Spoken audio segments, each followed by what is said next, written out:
right, good afternoon. Welcome back to the March Madness Sweet 16 Bracket Spectacular on at Action Network HQ. Oh my God, we have so much to digest from yesterday, but more importantly, so much to look forward to today because we got the marquees. Today we have the marquee matchups. We got all the big number one seeds that we're talking about with Michigan and Gonzaga. But first, guys, I got Darren Ravel on the news desk. I got Stuckey.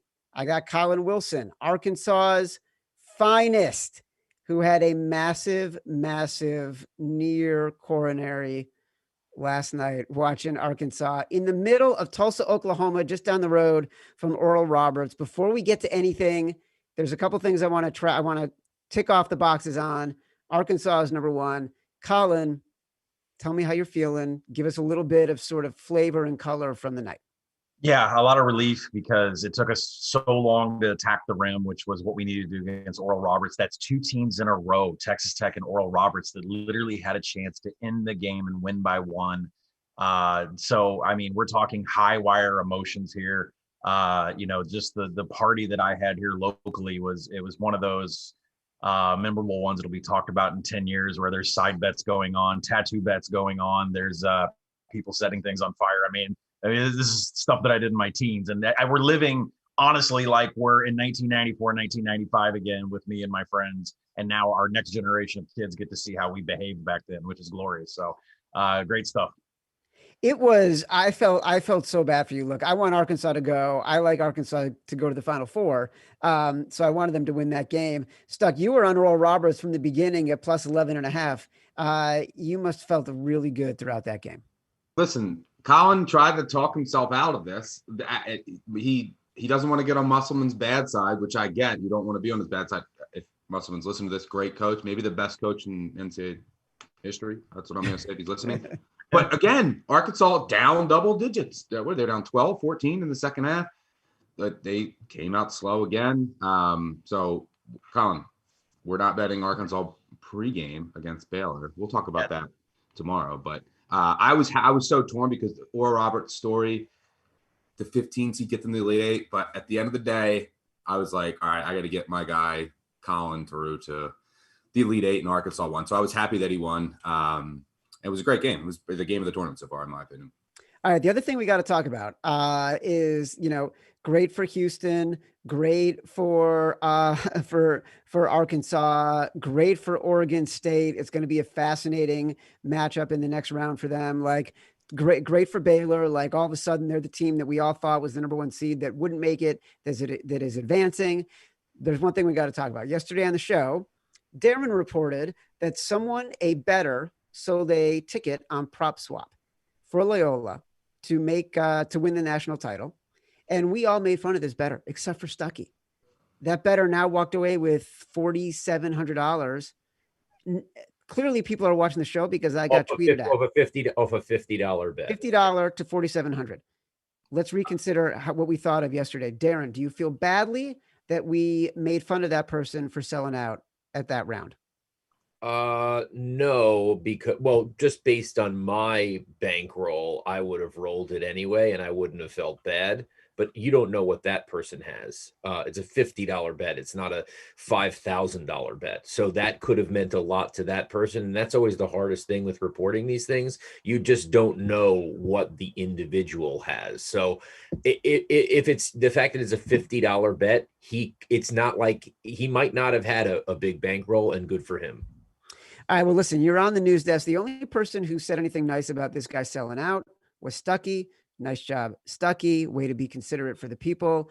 I know you're considerate because you got half of Twitter staying at your house this weekend, many of whom you had never met. Everything we're talking about, all the picks, all the analysis, all the research, it's available for free in the Action Network app. Award-winning. Download it. Darren, you're at the news desk. What do we got? We got Gonzaga as a 13-point favorite against Creighton. Now, the problem has been when you're considering the spread for Gonzaga, yes, they score a lot of points, but if you look at them throughout the year, they've had streaks of not covering.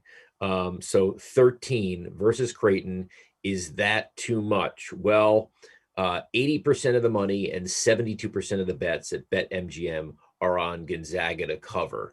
But as someone who has bet on Gonzaga throughout the year and their spreads, which is very dangerous. It's like betting against the LSU spreads with Joe Burrow.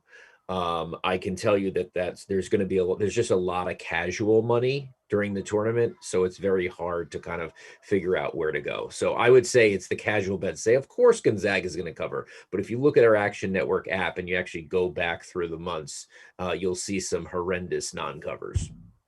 All right, let's get to bets that we think will cover. Stuck, you're up first. Give us one of your best bets. Yeah, by the way, I'm surprised that you didn't lead the show with saying that Oral Roberts and Loyola Chicago went down yesterday on a Saturday, right?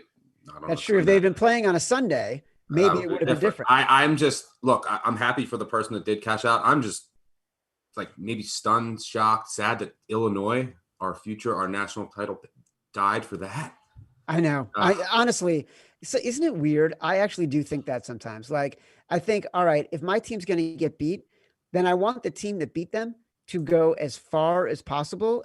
And now it just feels like Loyola Chicago was kind of a fluke, and they showed who they were for the first 2 months of the year, not the team they were in the last 6 weeks. They were the team that you and Mike Randall Rand on the Action Network podcast for colleges made fun of Colin for buying a futures ticket on Loyola Chicago when he did it in the middle of January. They flamed, man. They just could not get there. It was really frustrating. Yeah, it's one of those things where I think the most difficult part of this year is figuring out how good certain teams are, because you don't have a big sample size of non-conference play. And we're seeing, I think, that the Big Ten, look, it's not a huge sample size in the tournament, it was a little bit overrated. And maybe we saw that again with Loyola Chicago after they beat Illinois. So I've downgraded Michigan because of that, which leads me into my first pick. And I think you can come at me and say the ACC, maybe that it's a bit overrated. You see with North Carolina getting blown out by Wisconsin, Georgia Tech, yes, undermanned. They lost in the first round. Virginia Tech, like just a lot of iffy results for the ACC. But this just comes down to a numbers play for me. I make this closer to 1. I gladly took the 3 with Florida State. Anything over 2, I think, is a play. I think their length and athleticism is going to disrupt everything Michigan wants to do on the offensive end. I'm going to go out and say this is probably the game of the weekend. I know Oral Roberts, Arkansas was so exciting, but this should come down to, I think, the final minute or two.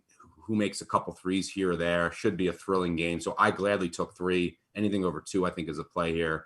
I think the Noles find a way. Look, you and I both agreed Florida State's going to the Final Four. So sticking to my guns here and going with Florida State in the Leonard Hamilton timeout revenge game, if you recall, when he didn't call a timeout late in that game. Listen, I love Florida State. I have them in the Final Four. I have them in a futures bet to win the region. I love them in this game because I went to Indiana, because my wife went to Michigan, because it'll be insufferable if Michigan advances in this tournament.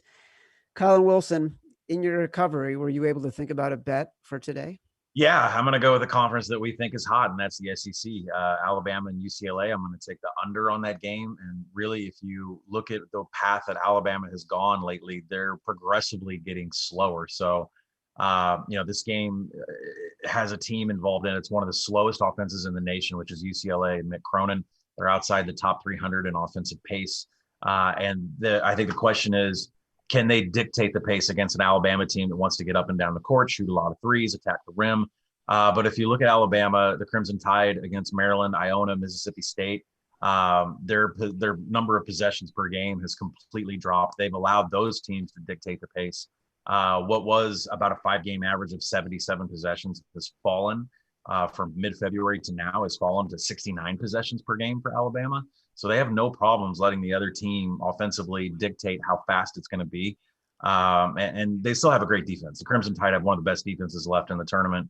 And they're great around the perimeter and around the rim. But the deal is their forced turnovers has also been in steep decline. So they're letting teams dictate pace. Alabama's having a hard time taking the ball away. And that means that UCLA and Mick Cronin is going to run a super slow offense against the Tide. So I like the under here. What is the total right now? What are you willing to bet it under 2? It's at 145. I believe it opened some places 142.5-ish and flew up. I must have taken a lot of over money, but now we're starting to see it trickle down. I'd play it down to 141. That's where I had it. So I like all under numbers on the board. Darren Ravel, Action Network News Desk. I have 145, by the way, now. 145. Yeah. Very good. Yep. We are talking unders, which I love. Everyone knows I love the under. It's the value play of the total. People just love to root for points. They give away jackets. I like the under.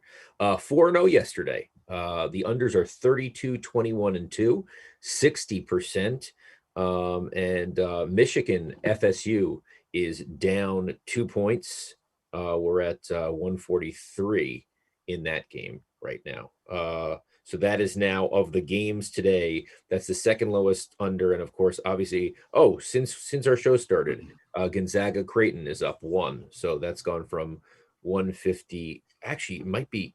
Hold on one second. We need come back to me. I gotta figure this out. I think it's actually okay. It's up a half point from when we started. So 158.5 to now 159. So I'm gonna go bet more. I'm thrilled that you were able to do that in real time and that it wasn't about you not being able to read your notes. That'll forever go down in Action Network history. By the way, the under that we do have to talk about just for 1 second. Yesterday, Stuckey was saying he liked the under in Loyola Chicago, Oregon State, under 125, 125 and a half.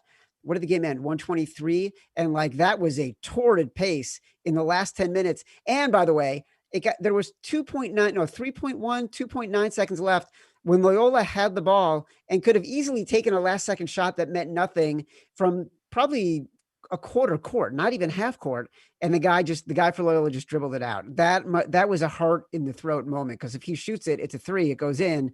That beats the over in a game that was pacing for 100 points in the first 30 minutes. It went down to as low as, at least as I saw it, 107.5 it went to.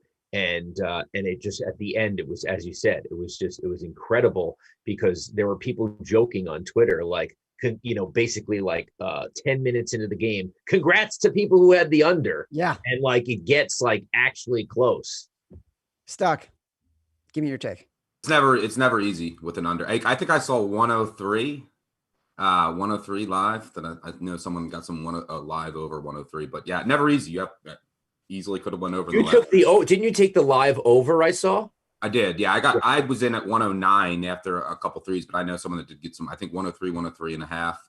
Never easy, but look, I like another under. I bet this if you follow me on the Action Network app. USC under 139 and a half. I think it's down to 138. That's probably my stop point. I wouldn't go much further below that. But these two teams met earlier this season once. Really looking forward to this game. There's some bad blood. USC saying Oregon stole our conference championship. So looking forward to this one. I think it's the first time 2 Pac-12 teams have ever met in the NCAA tournament. Don't quote me on that, but I think so. But they met early in the season, 72-58 final, got to 130 points, and both teams shot over 40% from 3. I think the familiarity here with both teams is going to actually benefit both defenses.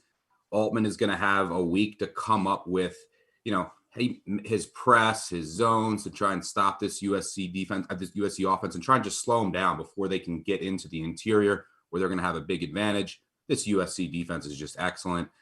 Oregon's going to have to be really hot from 3, I think, to win this game. I think this is kind of a grind fest that's in the 60s. So I'm going under here, under down to 138 is what I like.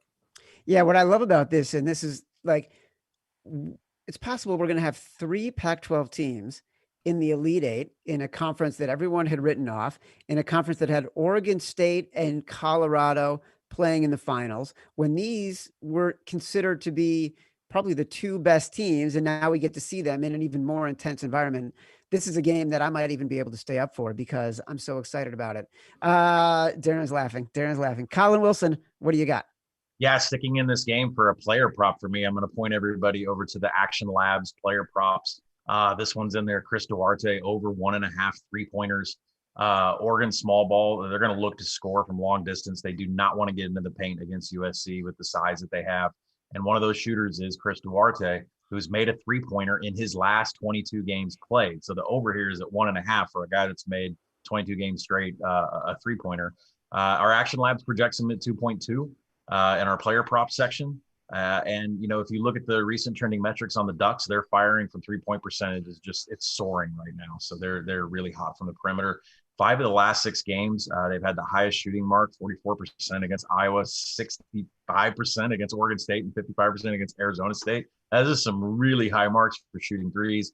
USC is really mid-range and perimeter defense. They're about 160th in the nation. So I think the point of attack for Oregon is going to be the three-point line, and that means Chris Duarte is going to have plenty of attempts to get at least 2 for us. All right, so you like him to go over the 1.5 in the threes, but do you have an opinion on the under then?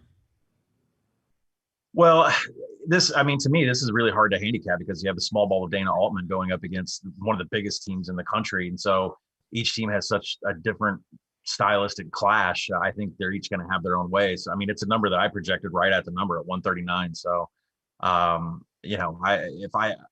I'd be scared. This is another game where I think it's going to be super close and it's going to come to a last shot. And I'd be, scared of the overtime, which I don't think is going to happen with UCLA and Alabama. When I take an under, I don't want to feel like it's going to be an overtime game. I think USC and Oregon could be. Got it. All right. Let's do a roundup here. We got Florida State plus 2.5. Anything over 2 you like. Stock against Michigan. We like Bama, UCLA, Colin under 145. It could be a 1 down to 141. You would like it. Stock likes Oregon, USC as low as under 138, but nothing beneath that. And Colin likes Chris Duarte over 1.5 threes in the Oregon USC game tonight at 10 o'clock Eastern time. Darren, last check of the news desk. All right, let's start with Oregon. These are the 2 biggest bets we've seen at BetMGM. A $367,000 bet on Oregon as a 3-point dog to cover to win $306,000. And then Alabama, I think this is the same better over and over again because the huge bets on Alabama each round. $451,000 on Alabama to cover as 6-point favorites over UCLA would win $410,000. Those are the biggest bets we've seen for today. All right, folks, that's our show for today. The March Madness Sweet 16 Betting Spectacular with Darren Ravel, Stuckey, Colin Wilson. We will be back tomorrow night, 5 p.m. Eastern at Action Network HQ to break down the 2 Elite 8 games on Monday night. Good luck the rest of the day.